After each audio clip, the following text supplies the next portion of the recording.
You search for how to buy shares of Cantaloupe Inc., a company offering cashless payment and IoT solutions for vending and self-service retail. Cantaloupe Inc. trades on NASDAQ under the ticker CTLP.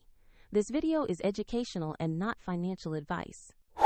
To buy shares, you need a broker, and I will use eToro as an example to show the process. After registering, you will need to verify your account, usually with an ID, and add funds before you can place a trade. Use the platform search box and type the ticker CTLP to find Cantaloupe Inc.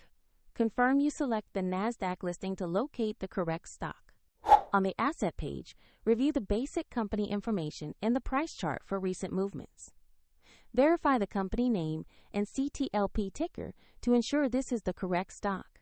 Tap Invest or Buy, choose the amount you want to invest, then review and confirm the order.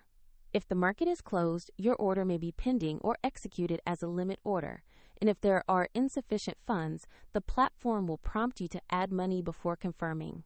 Your new position will appear in your portfolio once the trade executes.